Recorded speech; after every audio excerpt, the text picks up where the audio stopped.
condensa el acetil-CoA y el oxalacetato. Por la enzima citrato sintasa se forma el citrato y el citrato se deshidrata. Hola a todos nuevamente, espero que se encuentren bien el día de hoy. En este video abarcaremos el tema, el cual será la espirometría, continuando con ese tema de mecánica ventilatoria. Iniciando, miremos lo que será la espirometría simple, en la cual explicaremos los volúmenes y sus capacidades. Iniciando pues con los volúmenes pulmonares, vamos a ver que van a ser un total de 4 volúmenes. Vamos a que tenemos un volumen corriente, el cual va a ser el volumen que respiramos constantemente de forma tranquila. Es el volumen que estamos respirando justo en este momento. Y como maneja un volumen corriente de unos 500 mililitros.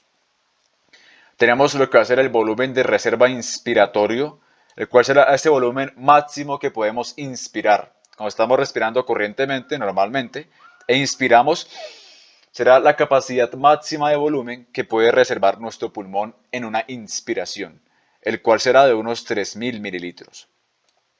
Tenemos el caso contrario, el volumen de reserva expiratorio, el cual será pues lo contrario a la inspiración, pero en este caso la expiración.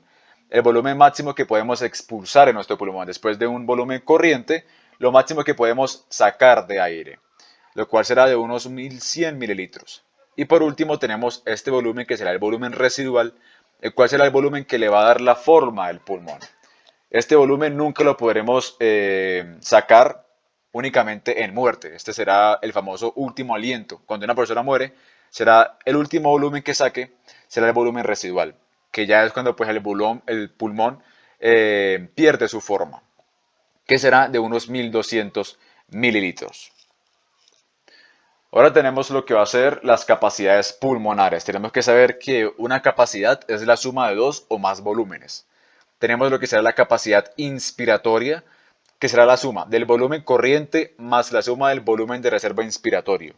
Por ende, esa capacidad inspiratoria va a ser todo el aire que se puede inhalar durante un volumen corriente. Entonces, estamos respirando constantemente, será todo ese aire que podemos inhalar máximamente, todo ese aire que nuestro pulmón puede contener después de un volumen corriente que será de unos 3500 mililitros.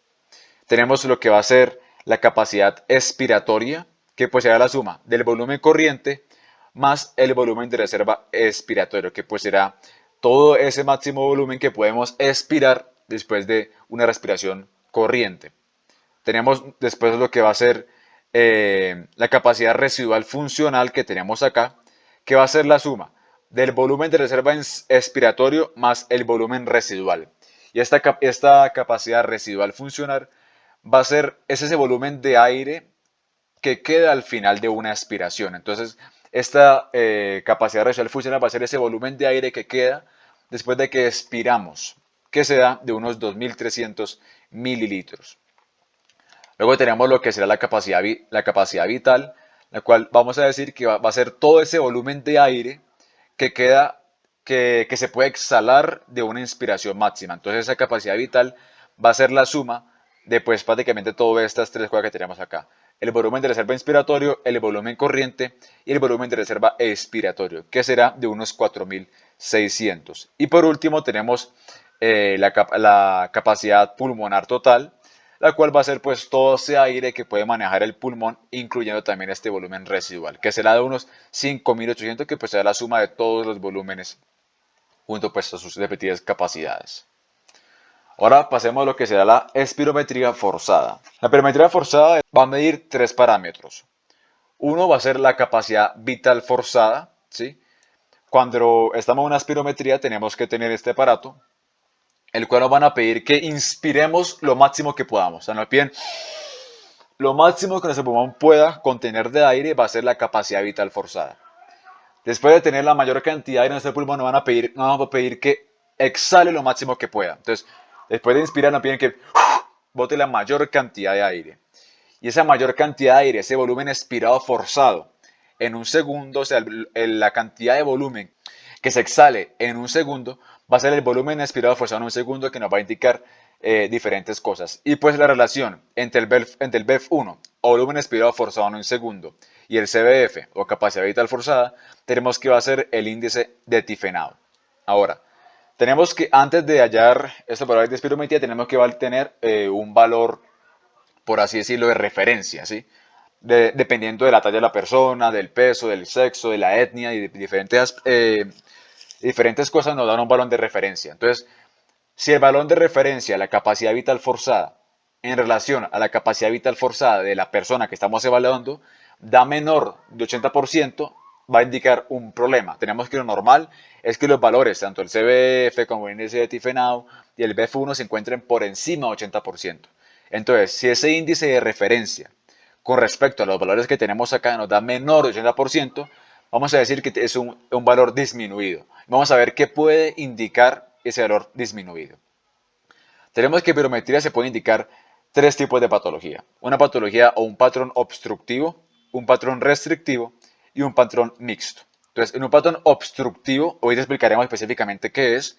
Veamos que en el obstructivo tenemos un BEF1 disminuido, un BEF1 menor al 80% con relación al BEF1 de referencia. Tenemos una capacidad vital forzada normal, ¿sí? Y tenemos el índice de Tifenau disminuido. Ahora, en el patrón restrictivo tenemos que vamos a ver que el BEF1 y el CBF se encuentran ambos disminuidos. En cambio, el índice de Tifenau se encuentra normal. ¿Listo? Y en el patrón mixto, pues va a ser cuando una persona tiene un patrón obstructivo y un patrón restrictivo. Por ende, en el mixto va a tener todo disminuido. Ahorita veremos específicamente qué indica uno obstructivo, qué indica uno restrictivo. Pero pues tenemos que tener en cuenta esa tabla, ya que pues esta nos va a ayudar a poder identificar diferentes patrones. Y miremos ahora las curvas normales para poder explicar cómo van a ser las diferentes curvas en una persona con patrón obstructivo, restrictivo y mixto. Entonces tenemos que tener en cuenta que en la espirometría encontraremos dos tipos de curvas. Una curva que nos mide la relación que hay entre volumen y tiempo y una curva que nos mide la relación que hay entre el flujo y el volumen. Entonces tenemos que saber la morfología que tienen las curvas normales. Tenemos que, lo normal, en una curva normal, tenemos que la curva de volumen-tiempo, veamos cómo el BF1, este volumen expirado forzado en un segundo, veamos cómo asciende rápidamente, miren cómo sube rápidamente, hasta llegar a una meseta, que sería esto de acá. Entonces el BF1 asciende rápidamente, hace todo este recorrido, hasta llegar a una meseta, la cual se mantiene constante. Y esa meseta constante pues nos va a indicar el valor de la capacidad vital forzada. Ahora miremos la curva de flujo-volumen, en la cual tenemos que también va a haber un ascenso rápido, miren cómo hay un ascenso rápido por acá, encontramos lo que será un pico alto, y vemos también cómo encontramos lo que va a ser un declive, que empieza a descender este valor. Pero miremos que el declive de esta curva es característico, ya que pues vemos que no es pronunciado y se ve rectilíneo. Miren cómo empieza a bajar rectilíneamente, que no se ve una curva así, sino que se ve más en forma recta. Entonces tenemos que saber la morfología de ambas curvas para poder identificar los diferentes patrones. Ahora miremos un patrón obstructivo. Como ya hemos dicho, un patrón obstructivo va a ser un BEF1 menor 80%, un índice de Tifenau menor a 80% y un CBF normal. Entonces tenemos que saber que un patrón obstructivo va a ser cuando hay dos tipos de patrón obstructivo. Uno que va a ser en el caso del asma y uno que es el EPOC. Y en el caso del asma tenemos que algo obstructivo es algo que va a obstruir el paso del aire. Por ende, un patrón obstructivo es cuando tenemos, aquí como se ve en esta imagen perfectamente, tenemos los bronquios normales, se encuentran pues con un diámetro normal, el cual permite el paso del aire constante, pero tenemos un patrón obstructivo cuando que por algún motivo tenemos una broncoconstricción, ya sea por moco o por otra cosa, que tenemos que el diámetro de este bronquio va a disminuir. Por ende, si el diámetro del bronquio disminuye, pues tenemos que la resistencia va a aumentar. Por ende, la cantidad de aire que pasará será mucho menor. Y por eso es que una persona con un patrón obstructivo, pues la cantidad de aire que pueda sacar en un segundo va a ser poquita, ya que pues recordemos que primero tenemos que inspirar fuertemente y tenemos que botar lo máximo que podamos. En cambio, si tenemos un patrón obstructivo, pues la cantidad de aire que podamos respirar, o sea, inspirar, y la cantidad de aire que podamos expirar va a ser menor, ya que pues los bronquios se encuentran colapsados, se encuentran cerrados. Por ende, la cantidad de aire que puede pasar es menor a lo normal. Y veamos cómo se grafica un patrón obstructivo. Tenemos que un patrón obstructivo vamos a encontrar igualmente la gráfica, una gráfica volumen-tiempo, una gráfica flujo-volumen, y veamos cómo en la gráfica de volumen-tiempo vemos que el BEF1 se demora, miren que el BEF1 se va a demorar en llegar a la meseta, tiene que demorarse todo eso en poder llegar a la meseta. A diferencia del BEF1 normal, que miren cómo subía rápidamente, en este el BEF1 se demora en poder alcanzar la meseta que tenemos acá. Y ahora veamos cómo es la relación en el flujo volumen. Miremos que también va a tener un ascenso, el ascenso normal, y también tiene un pico. Aquí lo que va a variar va a ser el descenso de esta curva, ya que pues el descenso vemos que a diferencia del normal no va a ser rectilíneo. Aquí tenemos un descenso de esta forma. Y recordemos que lo normal es que el descenso sea rectilíneo, que no sea muy prolongado. Entonces tenemos que el descenso de esta gráfica, cuando un patrón obstructivo, vemos que es curvo. Esto es lo que lo caracteriza. Ahora veamos un patrón restrictivo. Patrón restrictivo, como ya hemos dicho, tenemos un BEF1 menor al 80%, tenemos un CBF menor al 80%, pero tenemos un índice de Tifenau normal. Ahora veamos qué es un patrón restrictivo. Un patrón restrictivo, como su nombre dice, pues es algo que va como que impedir algo, ¿no? Recordemos que el pulmón tiene capacidad de expandirse, ¿sí? De aumentar su volumen, y también de contraerse, ¿verdad? Un volumen constante del pulmón. Entonces, un patrón restrictivo es cuando esta capacidad del pulmón expandirse y relajarse se pierde. ¿Por qué se pierde? Un ejemplo puede ser una fibrosis pulmonar. Recordemos que el intersticio del pulmón se encuentra mayormente por tejido elástico. Entonces, en una fibrosis pulmonar, ese tejido elástico se cambia por uno de colágeno. Y recordemos que el colágeno es mucho más rígido. Entonces, en un pulmón con mucho colágeno, lo que va a provocar es que no se pueda expander correctamente y que no se pueda contraer correctamente. Lo que provoca que pues, el pulmón no pueda manejar volúmenes de aires normales. Por ende, la característica de las gráficas de un patrón restrictivo es que su morfología prácticamente va a ser normal, pero en miniatura. ¿A qué me refiero con esto?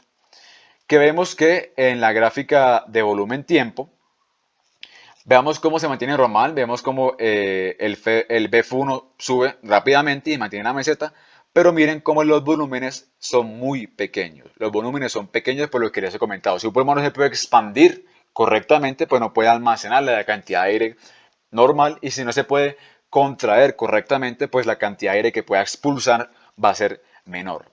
Y digamos cómo en la gráfica flujo-volumen va a ser igual, va a ser una gráfica en miniatura. Tenemos un ascenso, tenemos un pico y tenemos un descenso. El descenso vemos que es rectilíneo, o sea, sería normal. Pero aquí lo que cambia es esto que dijimos que es algo en miniatura. Los volúmenes que maneja el pulmón son muy poquitos. Y ahora veremos este patrón mixto que sea la suma de los dos. Que patrón mixto que tenemos todo disminuido, todo está disminuido. Así que un patrón mixto será un patrón obstructivo, una obstrucción en los bronquios, y también algo que va a restringir este pulmón. Podría ser una fibrosis u otras patologías que pueden ser. Entonces veamos que en esta gráfica se ve como una gráfica obstructiva, pero en miniatura. ¿A qué me refiero con esto? Que en el caso de volumen-tiempo se le dificulta llegar a la meseta, necesita mucho tiempo llegar a la meseta. Miren cómo el tiempo aquí se prolonga, a diferencia de esta que únicamente era restrictivo, que miren cómo llegaba rápidamente a la meseta. En esta se demora en llegar y maneja unos volúmenes pulmonares pequeños. Y digamos esta gráfica de flujo-volumen, que va a pasar prácticamente que lo mismo, que vemos como el descenso tiene ascenso, tiene pues una punta y tiene un declive. Pero veamos que el descenso curvo es más chiquito. Entonces, en un patrón obstructivo, las curvas son como se vería, una curva obstructiva, son una curva lenta, y sería también pues en miniatura, que es como sería de un patrón restrictivo. Y por último tenemos lo que hace la prueba del broncodilatador, el cual es una prueba que se utiliza en un patrón obstructivo para determinar si este patrón es reversible en el caso del asma, que se puede corregir, o si es irreversible el EPOC, que se da la enfermedad del patrón obstructivo crónica, el cual pues es irreversible, no tiene cura. Y digamos como esta prueba de broncodilatador, tenemos que principalmente se usa lo que podemos salbutamol o pues entre otros que van a broncodilatar el bronquio, valga la redundancia. Entonces tenemos que una persona con un patrón obstructivo, pues obviamente sus bronquios van a estar broncoconstreñidos, ¿no? Entonces tenemos que se tiene que tomar una primera espirometría sin el broncodilatador. Por ende, en esta primera espirometría encontraremos pues un patrón obstructivo, ¿sí? Encontraremos un BEF1 disminuido, encontraremos un índice de tifenado disminuido. Y luego le adicionamos el broncodilatador. O sea, por eso esperamos unos 10 minutos y detonamos otra espirometría, pero con el broncodilatador. Por ende, si la prueba es positiva, vamos a ver que el BEF1 se encontrará en aumento. Ya que, pues claro, si normalmente la persona tiene un bronquio contraído, pues tenemos que la cantidad de aire que va a pasar es menor. Por eso es que el BEF1 se encuentra disminuido. Pero si le damos un broncodilatador, pues este bronquio se va a dilatar y permite mayor cantidad de paso de aire, lo que prueba que el BEF1 se aumente. Y ahora, esto se calcula, pues ya sabemos que si esto se encuentra positivo es porque el BEF1 aumentó en unos 200 mililitros o 12% el valor anterior sin el broncodilatador. Y se toma con una fórmula, la cual tenemos que toma el BEF1 posterior al broncodilatador menos el BEF1 previo al broncodilatador sobre el BEF1 después del broncodilatador más el BEF1 antes del broncodilatador dividido en 2. Esto pues nos va a dar los resultados si puede ser reversible o irreversible en el caso de asma o EPOC. Y bueno, eso sería todo por esta explicación de espirometría, en el cual abarcamos por las diferentes espirometrías simples, las diferentes espirometrías y sus diferentes volúmenes, capacidades y las curvas normales y patológicas. Así que pues espero haber sido de ayuda en ese tema. Gracias por escuchar. Nos vemos en un próximo video.